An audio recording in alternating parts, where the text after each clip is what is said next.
Mga ka-J-Vlog, welcome ulit for another content. And for today's video, ayan, i-game test natin itong isang budget meal na smartphone ngayon ni Poco, which is a Poco C81 Pro. Maganda kaya to for gaming. Tara, pag-usapan natin.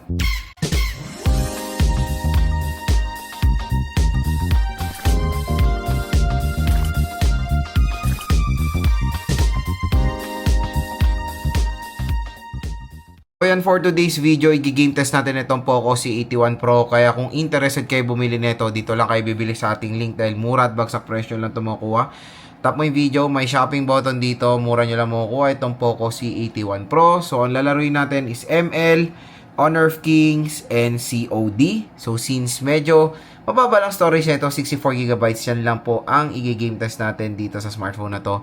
And ang processor nito is the Unisoc T7250 at itong i-game test natin is yung 4GB of RAM and 64GB of internal storage. Pero meron din po itong 1 to 8GB of internal storage, kaya kung maglalaro kayo dito, go for the 128. Kinuha ko 64 para rin malaman natin kung okay din ba siya gamitin kahit na maglaro tayo. So first, ang lalaruin natin is Mobile Legends.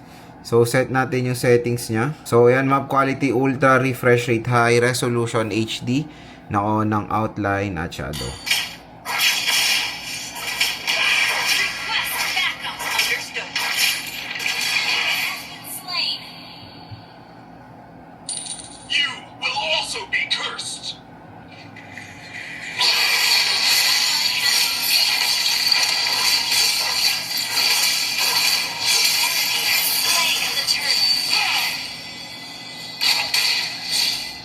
The might of my bullet.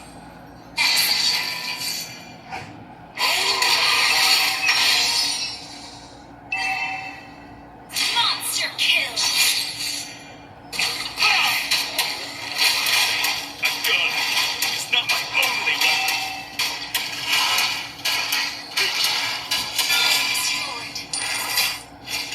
An enemy has been slain. Pagdating sa Mobile Legends, playable naman siya dito sa Poco C81 Pro. May mga few frame drops habang naglalaro, pero manageable naman mga idol at maganda naman ang performance niya. Ang pinaka napansin ko lang ditong problem is menu.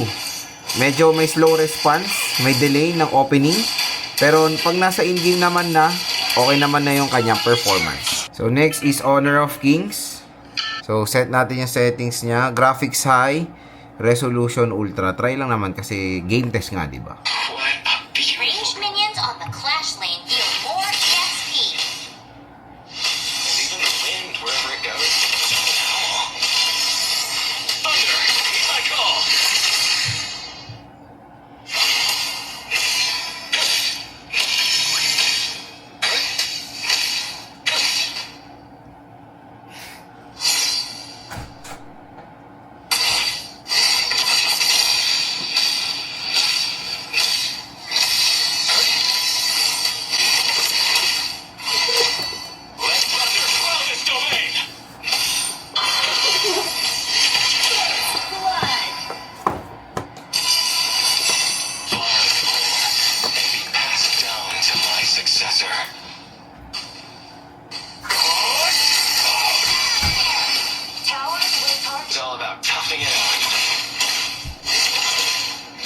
So pagdating sa Honor of Kings, okay naman yung performance din dyan ni Poco C81 Pro. Yun nga, pinaka-problem lang talaga dito is sa menu, medyo may mga delays. Pero play in-game naman is okay naman yung performance, may mga slight frame drops, pero super manageable naman dito sa smartphone na to. So itong ating settings, ayan. So graphics natin nasa medium at ang frame rate natin nasa max. So let's try both Battle Royale and multiplayer.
Well, pagdating sa COD Battle Royale, nakakalaro naman tayo. Ayan, may mga frame drops lang habang nag-rotate tayo. Pero playable naman siya mga idol at kayang-kaya niya naman kahit papaano.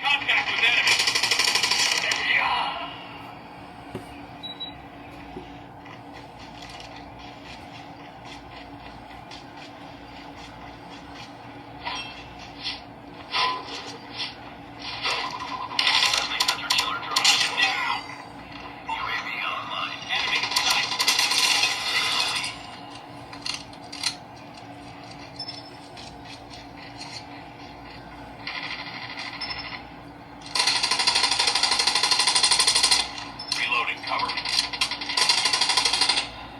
Reloading. Reloading, cover me. So pagdating sa COD multiplayer, playable din siya.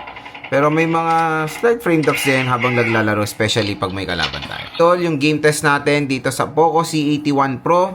So yung mga tinest naman natin is playable, pero meron lang ako mga napansin na flaw dito sa smartphone natin. Especially pag nasa menu kayo, medyo alam mo yung slow response siya, minsan delay. Yung yung Mobile Legends nag-close pa siya tapos inopen ko lang ulit. So pero pag nasa in-game na kayo, okay naman yung performance niya. Playable naman, may mga few frame drops. So medyo mababa na talaga yung tawag dito, yung 64 gigabytes na internal storage sa mga ganitong certain kind of mga laro. Kumbaga, kasi yun nga, na-install ko tong tatlo hindi pa full download yung resources ng COD. 11 gigabytes na lang po yung available. So, mas better go for the 120 gigabytes. No worries naman sa Unisoc T7250. Several times ko na yun na-test. Especially pag meron niya mga matataas na RAM at sapat na storage. So, mas better yung performance niya. Kung ML, so mas okay siya for ML or COD, Honor of Kings, kumbaga mga MOBA games. Okay yung screen size niya, malaki. Maganda rin yung screen niya. Malakas yung brightness. Okay naman yung speaker. Malakas naman siya dahil meron siyang 200% volume. Hindi naman siya mabigat. Very comfortable naman maglaro dito. At matagal siyang malobat in fairness naman. Kaya yun, okay naman siyang gamitin. Pero depende na lang kung anong games ang inyong gagawin. So kung i-rate ko ang gaming performance nito 1 out of 10 ang highest, ang score ko dito mga idol nasa 7 for its price na 6 to 7,000 pesos. Kaya kung interested kayo dito sa Poco C81 Pro, tap mo yung video, may shopping button dito. Mura nyo lang po makukuha to. At syempre, pag dyan kayo bumili sa ating video, meron po nag-iintay sa inyo special discount voucher up to 1 to 2,000 pesos off.